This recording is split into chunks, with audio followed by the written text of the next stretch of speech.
I'm not schooled in journalism or any of that, but I like when my heart skips a beat. You know, I went to the Ukrainian war. I've been to Palestine, West Bank.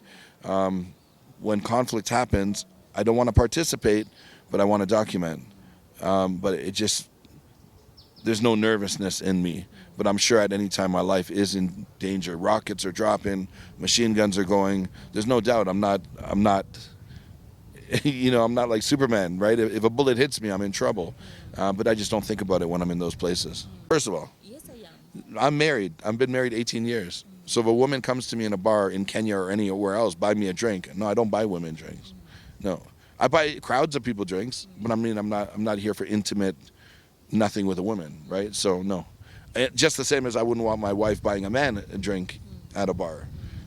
So when a lady came out of the bar, she's like, "Buy me this drink." No, I'm not buying you the drink. That's like that to me, buying a singular woman a drink is no different than showing interest in that woman. So I mean, there's many times I buy dinner and gifts and shoes for women as we walk, but not in an intimate setting like a bar. Yeah.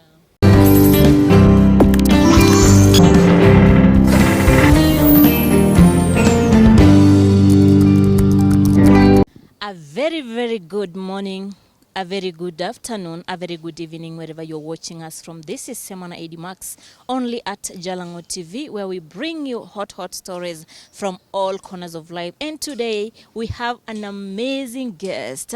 Without further ado, please allow me to let him introduce himself. Welcome. Thank you. Yes. My name is Chris Yeah. from Canada. I'm a YouTuber traveling to every country in the world, and I go by the name of Chris Must List. Wow, we are so pleased to have you here, Chris. Maybe you can just tell Kenyans what you are here in Kenya. What did you come to do here? Yeah. This is my third time in 3 years in Kenya. Whenever I'm back in Africa, I like to start my journeys here. For this specific occasion, it's Ayamarwa's birthday. So that's what brought me here this year. Well, maybe talking of Ayamara, you can tell us your relationship with the Ayamara. Yeah, just friends. We've been friends for about 5 years, so whenever I'm in this part of the world, I like to drop by his village and see his progress on his new home. Maybe you met through YouTube or Yeah, how did you social meet? media. Yeah. Before I was a YouTuber, I'm relatively new to YouTube, but I'm not new to traveling. So there are many times where we crossed over the same area, and I would just shoot him a message, and we met up. I wouldn't say that he inspired me to do YouTube, but based on his success, it definitely made it a lot easier to pick up the camera with my travels, because again, I was already traveling the world. You've said you've been in Kenya. This is your third time now. Yeah. How do you find Kenya? I love it. Like the people themselves are amongst the nicest. I don't even want to say just in Africa, but I mean in the world. And being English is my only language. Kenya is very welcoming because most people speak English at a very high level. So I love it here. It has everything for me that I want in an adventure. What about our culture? People here, ladies, do you love people here in Kenya, our culture? Of course, of course. And I got so much to learn. Coming to a country 3 times gives me very minimal opportunity to learn culture. That's why I continue to come back. Everything from foods to traditions. I spend a lot of time in the village to understand village life. I'm traveling with a Kenyan behind the camera. So I still have a lot to learn, but I love it here. We've also seen you with Uncle Mo. Maybe you can tell us a little bit about your relationship with him. Yeah. Well, we met last year in his village. He's like a big ball of energy. I like being around positive people, not negative people.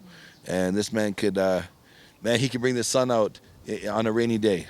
He's just that real ball of energy. And I guess people that watch Uncle Mo behind the camera see one side.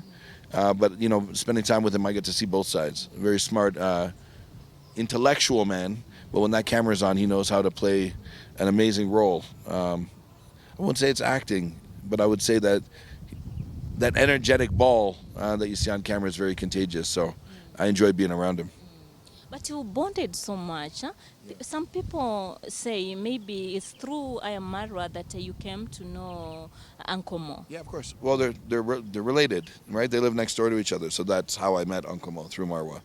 Yes.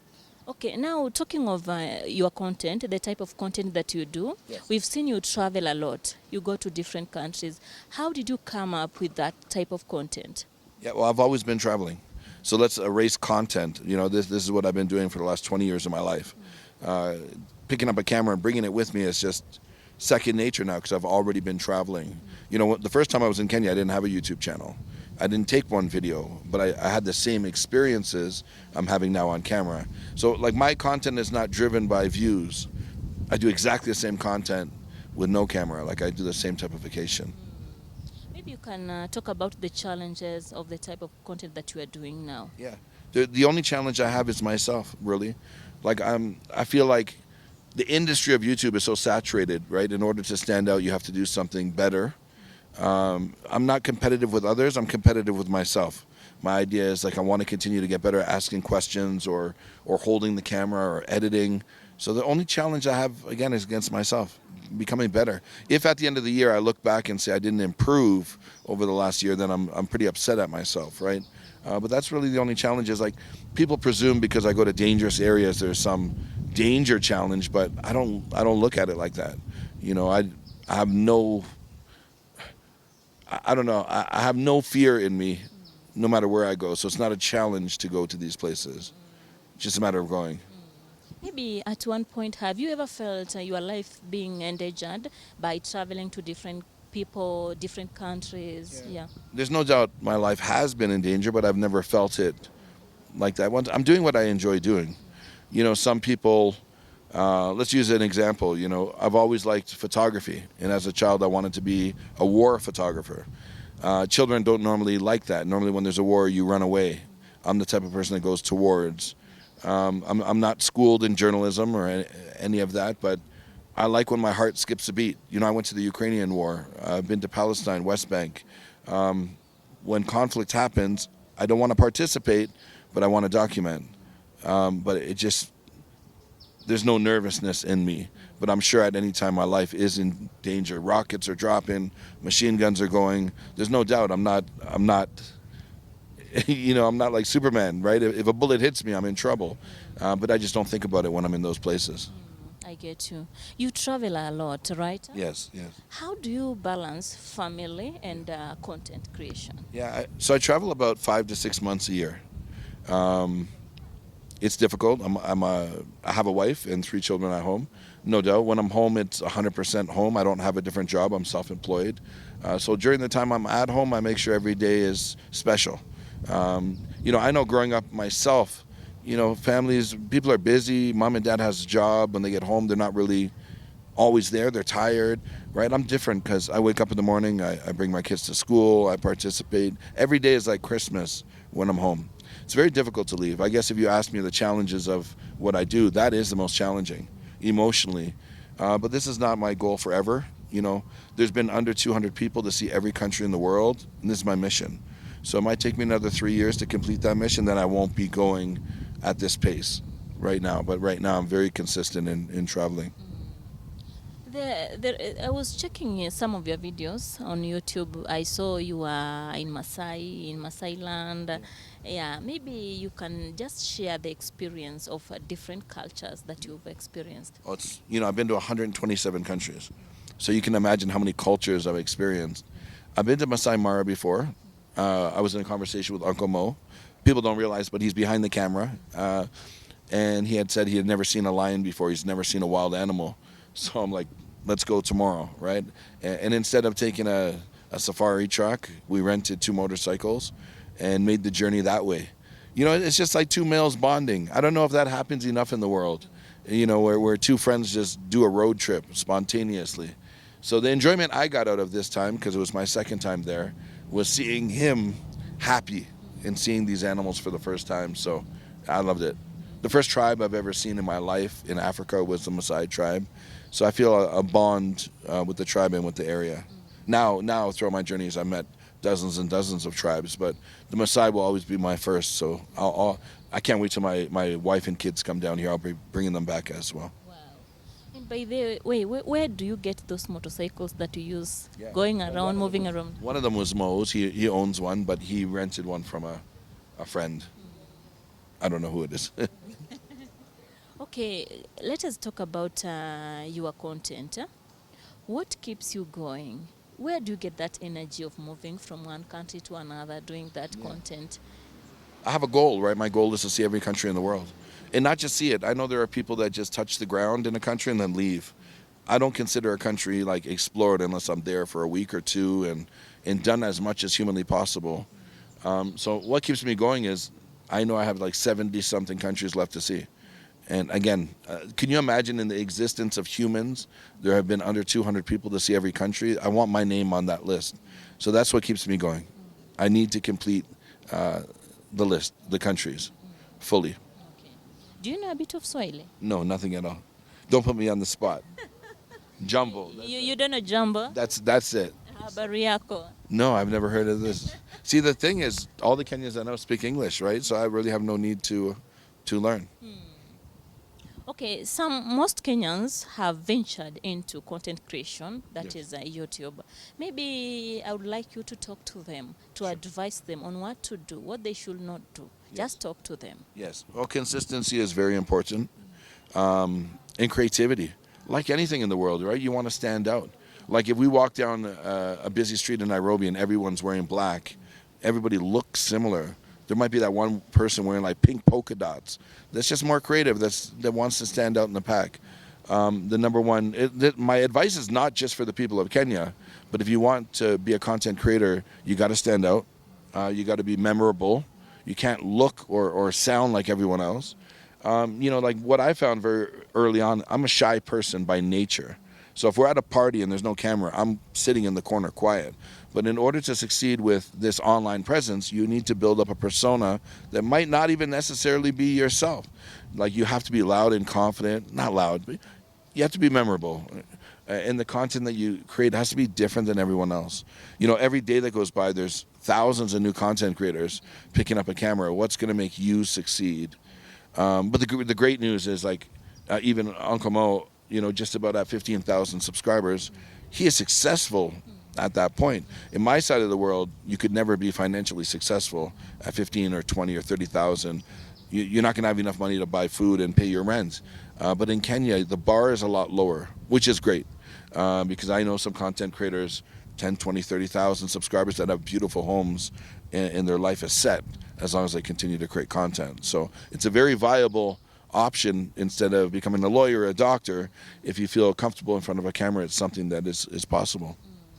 Talking of consistency, maybe you can just tell us on your side, you got monetized after how long? Very quick. My third or fourth video hit 1 million views, so it happened, I think, faster than most people. But I mean, the goal isn't just monetization to me. It's like a sport. Like, some people might become professional, some might not. Some might take 10 years, some might take 1 year. If you're in it for the love, I know it's easy to say now that I've passed that level, but I mean, I just say take time away from the equation. Create the best content you can, and people will watch your content. Maybe people might be wondering, how do you fund your videos, the way you do your content, I mean, because you travel a lot, you use a lot of money, I believe. How do you fund your content? All by myself. YouTube now pays me half decently, but the money all disappears from traveling. I don't go home with any of the money. If anybody's watched my videos, I give away a lot of money as well throughout the videos. Some of it's on camera, some of it's not on camera. But I mean, I'm an older man. This is not my job, right? I've been self-employed my whole life. At some point, I would love for this to become my job, but at my current 200,000 subscribers, it funds my vacations, I'll put it that way. But prior to having this level of traffic, I was funding everything myself, right? During my day job, and some people spend money on material things, I spend my money on vacations. Is there maybe someone who mentored you in a way of coming up with the type of content that you are doing, or is there someone that you look onto? No, I just create the content that I would like to watch. I only do adventures I want to do. Like, for example, if you told me to go eat the biggest hamburger in Nairobi and you'll get 1 million views, I'm not interested. It's not the content that I want to watch or create. Nothing against the people that do that. It's just not my kind of content.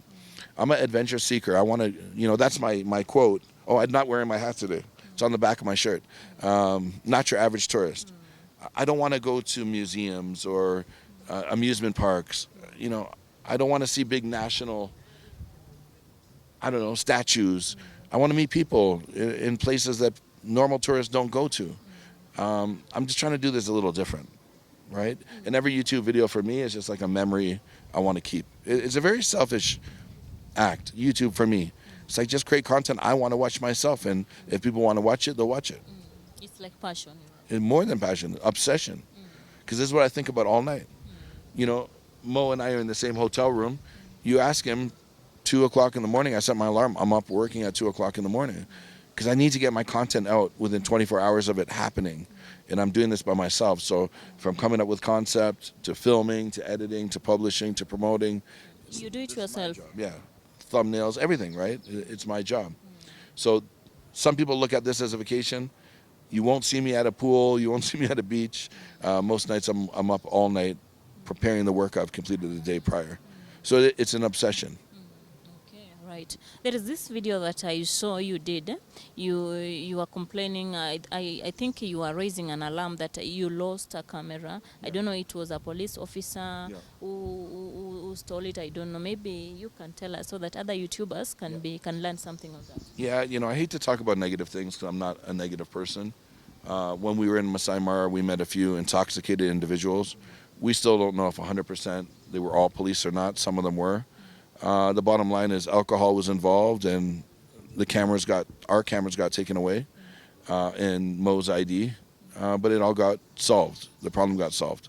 I don't want to leave a lasting memory of crime because I've been around Kenya and I've had no negative problems, so I'd really not want to talk on it. Not because I'm afraid, but just because I want the memories of Kenya to be positive. You know, once that happened, 10 minutes later, I have a smile on my face. I'm not the kind of person that like worries about little things like that. This is not going to interrupt the fun I'm having in Kenya. And there is also this part that I heard you say that you don't buy women drinks. Maybe what made you say that? Well, I'm married, first of all. Yes, I am. I'm married. I've been married 18 years. So if a woman comes to me in a bar in Kenya or anywhere else, buy me a drink. No, I don't buy women drinks. No. I buy crowds of people drinks, but I mean, I'm not here for intimate nothing with a woman, right? So no. Just the same as I wouldn't want my wife buying a man a drink at a bar. So when a lady came out of the bar, she's like, buy me this drink. No, I'm not buying you the drink. That's like that to me, buying a singular woman a drink is no different than showing interest in that woman. So, I mean, there's many times I buy dinner and gifts and shoes for women as we walk, but not in an intimate setting like a bar. Yeah. I can see you are a family man and you love family so much. I think it's very important. I think a lot of YouTubers, even the ones I know that are married, don't often mention that they're married. They want their life secretive. I'm very proud of my children and my wife and my whole family. You know, it's taken a little bit of time to get my mom and dad on board and even my in-laws. But my wife sent me pictures every day of like the in-laws sitting around the TV watching my YouTube videos, right? And my dad has now been watching my videos. My mom has always supported me, so it's incredible to have such a family so supportive. They know my goal, to see every country in the world, and there's no hesitation. My wife, you know, I'll be watching a documentary on TV about the northern lights in Iceland, and I'll look at her and she'll see the sparkle in my eye. She'll like, let me guess, you're gonna go tomorrow. I'm like, yeah, I gotta go there and I gotta see that. So I have a very, very supportive family. Maybe you can also talk to families all over the world. Just tell them something. Yeah, it's tough. You know, everybody is different, and I understand different people have different relationships with their family. What I do is not orthodox. It's not what most people do. But in reality, my whole life I've dedicated to living in a way that most people don't. I've never had a job. I've always created my own jobs, right? So it's a family. I guess the time that you have with each other is important. Spend as much time as you can together, quality time. But don't underestimate my love for my family because I'm traveling. What I do right now, there's a selfishness to it, no doubt. Traveling by myself. My kids are in school. My wife has a passion, a job. She's a race car driver. She can't just up and leave like this. She has her own things she's got to do. It's funny, while I'm here, she's traveling to England. Right? Our relationship works well for us. It might not work well for everyone else, but happily married for 18 years. We argue once every 3 years. It's perfect. It's everything I want in a relationship, right? So I can't advise anybody else. All I can say is it works very well for me. There is this friend of mine I told I'm coming to interview you today, and she told me to ask you, why do you love tattoos all over your bodies? I think it's just where I grew up. It's a travel thing. Like, people get visa stamps. It's like travel tattoos. I've been doing it my whole life. So, like, if I went back in time, if I was born now, would I have tattoos? I don't know. I don't really put much thought into it. Wow. I know it's different here, but in my part of the world, it's like tattoos are really regular. I put it in a manner that, if I want to hide it, not that I'm ashamed of it, you can't tell I have tattoos right now. Right? Wow, that's nice. And maybe you can tell us also, what type of food do you love in Kenya here? The barbecue goat. See, I know Sorry? nyama choma. Oh, you love Yeah. nyama choma? It's more than just the taste of it. It's like the experience of like people sitting around using their hands and eating off a plate that I enjoy. Yeah. I know I should say ugali, but ugali is, forgive me, Kenyans. There's very little taste to ugali. Do you eat ugali in your country? No. Well, if I went to an African restaurant, I would. But no, we don't eat ugali. No. Nothing wrong with it. There's very little taste to it. I can eat it once every 2-3 days, but I can't eat it every meal. It's very heavy. Okay, we understand. Now you're planning to go back to your country. Maybe when should we expect you back? Yeah, well, I'm not planning to go to my country yet. Maybe in about 3 weeks. My plan from this, I'm going to go to the Congo, DRC embassy to see if I can get a visa to go to Congo as soon as I can. So I'm going to go in a few minutes. I'll be back next year. The plan, like the verbal contract, for lack of a better terms, with Marwa is I'll be back next year for your birthday. And I'd really like to bring my family if they can get time off school. But I want to make this an annual thing. It's been 3 years in a row, so continue the trend. It will be so nice. And I And can't go along without Uncle Mo. I need him in my life. I think we will have a word with him, or you want him to come? Brilliant. No, whenever you're ready, I'll continue to come back to visit Uncle Mo, most definitely. Maybe he can just come and say hi here. Yeah, Uncle Mo. Come and say hi. Come and say hi.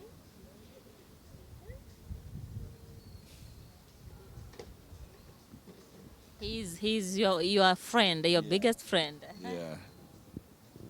And he's also doing well. You've been really encouraged him. He encourages me. He has work ethic. Every day, he's working consistently to get better at his craft. Mo, put that down. Don't worry about that. No, just come and say hi. Then I think we'll do another interview with him. There he is. Come in, jump in. Hi. They can't see you there. You gotta jump in.